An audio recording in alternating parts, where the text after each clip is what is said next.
ओम शांति। आज की इस वीडियो में हम जानेंगे कि क्या हम कर्मों की सज़ा से बच सकते हैं। ऐसे कौन से संकल्प हैं जो हमें कर्मों की सज़ा से बचाएंगे। तो वीडियो को पूरा ज़रूर देखें। हम अपने कर्मों को लेकर आज बहुत परेशान रहते हैं कि पता नहीं हमारे कर्मों की सज़ा हमें कैसे मिलेगी। पूर्व में हमें गलत कर्म तो नहीं किया जिसकी सज़ा हमें भोगनी पड़े। हमें कर्मों के हिसाब किताब को क्यों झेलना पड़ता है। हमें यह चीज़ बहुत परेशान करती है, हमें बार बार टेंशन में डाल देती है।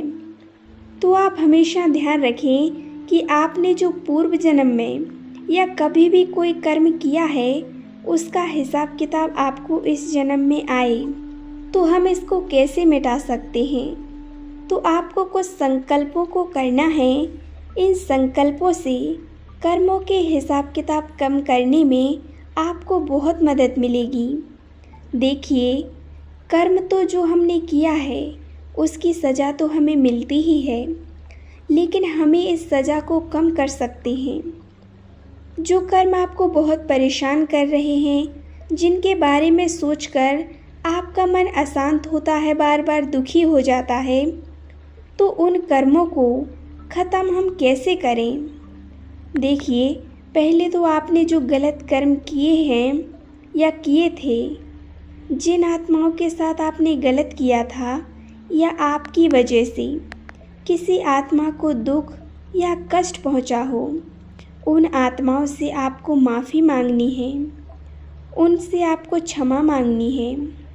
यदि कोई कर्म आपको बहुत परेशान कर रहा है, आपके जीवन में बहुत परेशानी आ रही है, कर्मों की सज़ा आपके सामने आ रही है, आप बहुत परेशान हो, तो आप जब भी ईश्वर की याद में बैठें तो उन सभी आत्माओं से आपको माफ़ी मांगनी है जिनको आपने कभी भी बहुत परेशान किया हो, जिनके साथ आपने गलत किया हो, जिनको आपकी वजह से कोई दुख मिला हो। तो आप उन सभी आत्माओं से दिल से माफ़ी मांगना है। आपको कहना है कि आप मुझे क्षमा कर दो। जिनको आपकी वजह से कोई परेशानी हुई हो, और उन आत्माओं को आपको अच्छे संकल्प देने हैं, अच्छे वाइब्रेशन देने हैं। जिन आत्माओं को मैंने दुख दिया है उनसे मैं दिल से माफ़ी मांगता हूँ, आप मुझे माफ़ कर दो। क्योंकि क्षमा का जो भाव होता है वो हमारे जीवन की बहुत सारी समस्याओं और परेशानियों को हमसे बहुत दूर कर देता है। हमारे अंदर क्षमा का भाव होना बहुत ज़रूरी है। आज दुनिया में लोग किसी के सामने झुकना नहीं चाहते, झुकने का भाव उनके अंदर है ही नहीं। लोग मरने को तैयार हो जाते हैं लेकिन वो झुकते नहीं हैं। लेकिन आपको अपने अंदर क्षमा का भाव रखना है, क्षमा की भावना अपने अंदर लानी है। जब आप उन आत्माओं से क्षमा मांगते हो तो वो कर्मों का जो हिसाब किताब है वो आपका कम होने लगता है। सभी आत्माएं आपको क्षमा कर देती हैं और आपके कर्मों का फल धीरे धीरे समाप्त होने लगता है, कर्मों की सज़ा आपकी कम होने लगती है। दूसरी बात, हमें अपनी भावनाएं अच्छी रखनी चाहिए। हमें दूसरों के लिए हमेशा शुभ भावनाएं और शुभ कामनाएं ही रखनी हैं। अपने हर कर्मों को शुभ भावनाओं के साथ ही करना है। अच्छी भावनाओं से हमें हर कर्म करना है। जब हमारे अंदर अच्छी भावनाएं होती हैं तो भगवान भी हमारी मदद करते हैं। हर कदम पर भगवान हमारा साथ देते हैं। आपके गलत कर्मों का खाता कम होना शुरू हो जाता है। हमें सभी आत्माओं के लिए अच्छे संकल्प देने हैं, शुभ भावनाएं देनी हैं। वह आत्मा कहीं भी हो वो खुश रहें, उनका परिवार सुखी हो। आज हम किसी भी कर्म को करते बिल्कुल भी नहीं सोचते कि हमें अपने कर्मों की क्या सज़ा मिल सकती है, वो कर्म कितना गलत है। हमें अपने कर्मों को सुधारना है, उनको सुधारने की बहुत ज़रूरत है। एक बात जो सबसे ज़रूरी है, हमें सभी को खुशियाँ देनी हैं।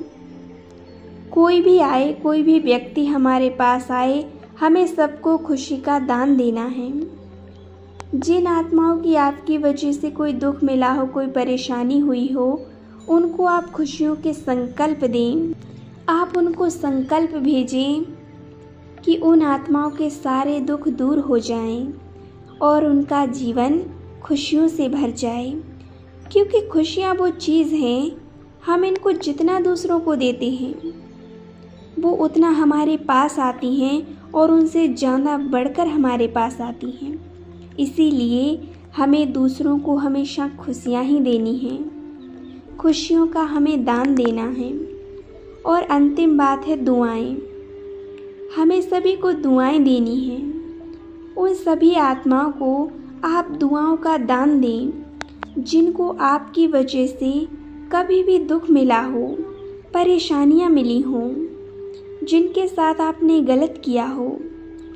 आप जितनी दुआएं देंगे, वो उतना आपसे खुश होंगे और आपको क्षमा करेंगी। आप जितनी दुआएं उनको देते जाएंगे, वो आपको पूरी तरह से क्षमा करती जाएंगी और आपके कर्मों का खाता कम होता जाएगा। धीरे धीरे कर्मों की सज़ा आपकी कम होने लगेगी। आपका माइंड पूरी तरह से हल्का होता जाएगा। आपके जीवन की समस्याएं, सभी दुख धीरे धीरे कम होने लगेंगे। इसीलिए यदि आपको कर्मों के हिसाब किताब से बचना है, तो आप यह रोज़ करें और बताई गई बातों को फॉलो करें।